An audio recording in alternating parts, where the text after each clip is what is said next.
All right, Shalom. I'm going to give all praises to Yahawah, Bahasham, Yahawashi, Bahasham, Rakar, Dash. All right, double honor to the apostles and elders of Great Millstone, and blessing to the elect of Yasha. All right, and salutations and blessing to Yakim out there doing his truth and sincerity.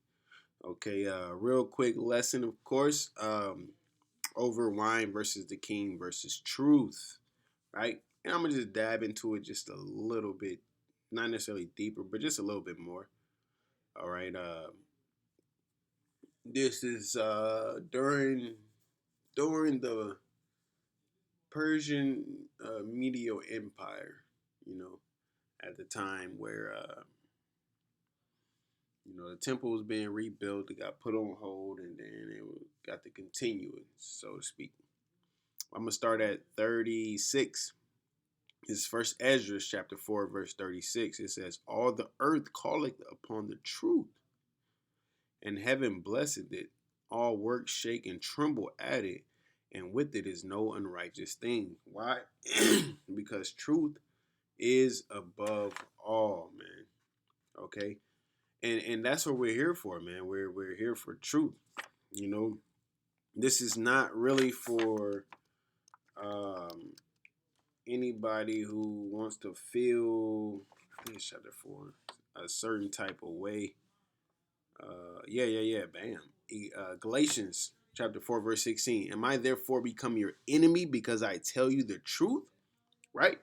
Because telling the truth to somebody can actually become, you can become an enemy. Like, hey, it's crazy through the spirit. Like, a lot of women been asking me lately, am I fat? I'm like, why are you asking me? In my mind, I'm asking them, but of course, supposedly society teaches you don't tell a woman they fat, don't ask they weight, don't ask they age, blah blah, whatever the fuck.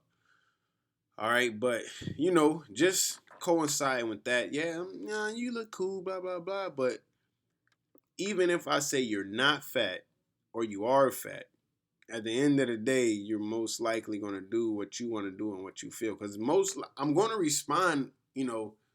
9 times out of 10, I'm going to respond as a male. You're not fat. And if you feel like you're fat, you're going to go work out anyway. So why even ask a male, you know? But that's truth. Hey, well, if you tell them, hey, you're fat, then, oh, you this and then you disrespectful and blah, blah, blah. Have I become your enemy because I tell you the truth? All right. But even on the better side of it, let me zoom in so you brothers can see it.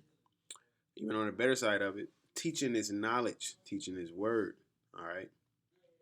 The fact that we go out there on the highways and byways with the spirit and power of Yahawashi and His grace and mercy, we do become enemies to people because we tell them things that they do not want to hear. Don't know nigga going to college, you know what I'm saying? Going to one second, one second, one second. Hey yo, can y'all quiet down a little bit? I'm doing a lesson right quick.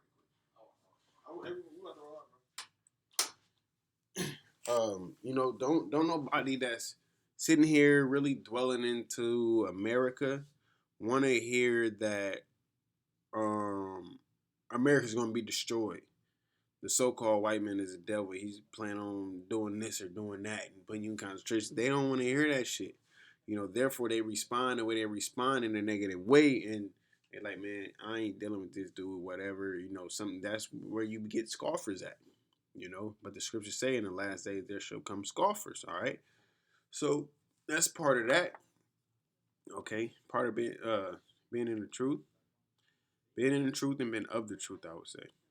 37, it says, wine is wicked. Because this is between three guys. And one of them said, wine is wicked. One of them said, the king is wicked. And then Zerubbabel came and said, the woman is wicked and truth is above all, basically. All right. And then this is also what he said. He said, wine is wicked. Wine is wicked. And it has you do things, say things, act certain ways that you normally wouldn't act. And I learned this from Apostle Gabar. He said, in vino veritas, and that stuck with me all over these years. Which basically means in wine there's truth. Because they used to have people get drunk and put them on the stand basically as a witness, or basically confess their faults. Okay. All right. And it says, so wine, it causes you to do things that you wouldn't do normally. And you can read that in the previous chapter. Okay. The king is wicked. Because at the end of the day, all men sin. The king is not perfect. He's just ruling over people, but he's not perfect. He can't rule 100% right. But that is coming through the spirit and power of Yahawashi. Okay, women are wicked. Not even gonna touch on that. All the children of men are wicked. On down to everyone else.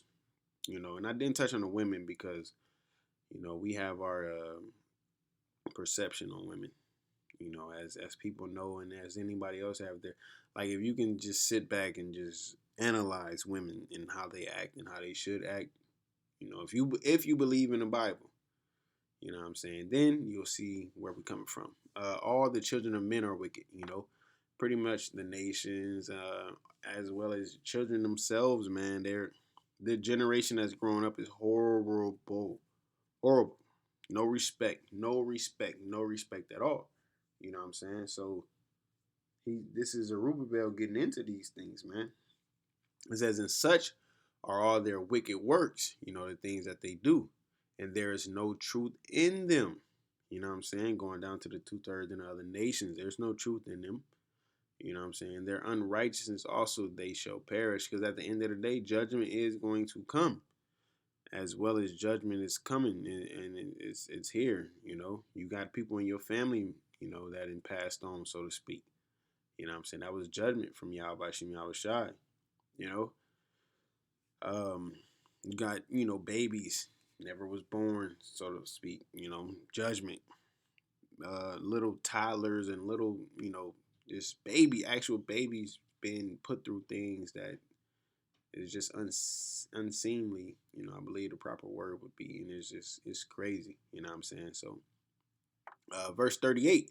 But at the end of the day, it's all judgment. That's the point, really. At the end of the day, it's all judgment. All right. Verse 38 says, "As for the truth, it endureth," meaning continue. It goes on forever. It breaks through any barrier, and is always strong. It liveth and conquereth forevermore, man. So truth above all, man. As Galatians said, "Have I become your enemy because I tell you the truth?" Our job is our job to let you know what the scriptures say. That's our job, which is the truth. Because why? The Lord said, "I am the word, I am the way, I am the truth." All right? He comes in a volume of the book, the comforter. Okay? This is when you read the whole scriptures, you're basically reading Yahawashi's thoughts, man, through the Most High, right? Okay, so yeah, that's that. It says verse 39, it says, "With her there's no accepting of persons, there's no favoritism or rewards." You don't get her. Oh, I'm gonna do this, so I'm gonna act like I know the truth or in the truth so I can get a reward or anything to that nature. You're gonna be found out, basically, because at the end of the day, your character is gonna fade.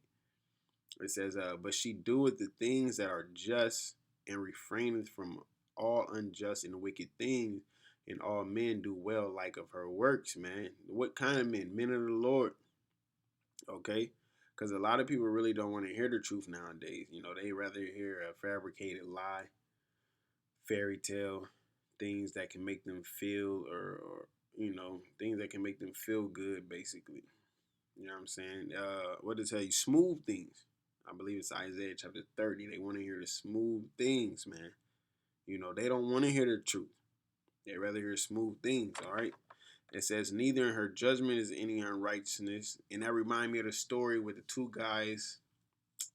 I know it's in the Apocrypha, but you have the two guys. I was watching a woman bathe herself, you know, in the garden. And then when they got found out, basically they want to have sex with her, and she wasn't with it. And they, brought accusations against her. And pretty much Daniel, I believe it was Daniel, he pretty much used truth to find out the truth of the matter, basically, but yeah, that's just speaking on that. It says, "And she is the strength, kingdom, power, and majesty of all ages." What is that? Ages? Time. Okay. She is the strength, kingdom, power, and majesty of all ages. Truth prevails all, man. You know, you can lie for a year, you can lie for 2 years, you can lie for 3, 4, 5, 6, 7 years. But at the end of the day, the truth is going to come out, man. Blessed be the power of truth. Okay? And then look, everybody agreed with him. And with that, he held his peace, and all the people then shouted and said, "Great is truth and mighty above all things." So truth is above all, man. We have the truth through the spirit and power of Yahawashi. Okay, the breakdowns of the scriptures, the ability to want to keep the law, statutes, commandments to our best ability. Okay, this fuck it. We got the Rachar Kudash, man. We got the Holy Spirit of Yahawashi. Okay, which within that comes truth, man. Within that comes faith, mercy, grace, temperance, diligence, endurance. You know what I'm saying?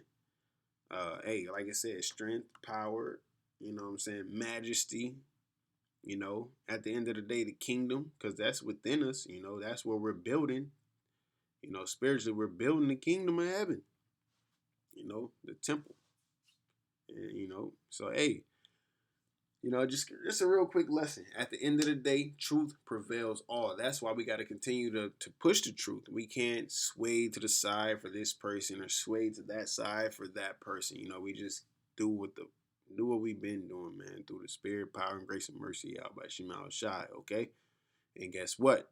Truth is going to prevail all. Okay, it says, have anybody ever trusted in Yahweh Shemal Shai and was confounded? Why wasn't they confounded? Because they stuck with the truth. Okay? They stuck with the truth. And with that, a call law Yahweh Shemal Shai by Hashem Rakar Kwadash, double honor to the apostle and elders of great millstone. Blessings to the elect and salutations and blessings to you. I come out there and doing this truth with sincerity, looking forward to getting up out of this place. All right? Shalom.